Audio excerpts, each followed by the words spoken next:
பரணி நட்சத்திரத்தில் பிறந்தவங்களுக்கு இருக்கக்கூடிய தோஷங்கள் விலகி நன்மைகள் நடக்கிறதுக்கும், அவங்களுக்கு இருக்கக்கூடிய திருமண தடை விலகிறதுக்கும், குழந்தை பாக்கியம் கிடைக்கிறதுக்கும், கல்வி சிறப்பாக அமையறதுக்கும், செய்யக்கூடிய தொழில் மேன்மை அடைகிறதுக்கும் அவங்க சென்று வழிபட வேண்டிய ஆலயம் எங்கே இருக்குது அப்படின்னா, மயிலாடுதுறையிலிருந்து நெடுங்காடு வழியாக காரைக்கால் செல்லக்கூடிய சாலையில் 15 கிலோமீட்டர் தொலைவில் இருக்கக்கூடிய திருநள்ளாடை அக்னீஸ்வரர் திருக்கோயில் தான் இந்த பரணி நட்சத்திரக்காரர்களுக்கு உரிய திருத்தலம்.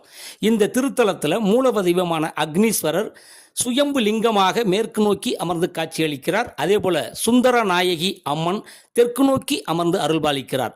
இந்த மூலவ தெய்வத்தையும் சுந்தர நாயகி அம்மனையும் ஒவ்வொரு மாதமும் பரணி நட்சத்திரத்தை அன்று நடக்கக்கூடிய சிறப்பு பூஜையிலே பரணி நட்சத்திரக்காரர்கள் சென்று தரிசனம் செய்து வழிபட்டு வரும் பொழுது அவர்களுக்கு இருக்கக்கூடிய தடைகளும் பிரச்சனைகளும் விலகி அவர்களது வாழ்வில் நன்மைகள் கூடுதலாக நடக்கும் என்று கூறி உங்களிடமிருந்து விடைபெறுகிறேன். நன்றி.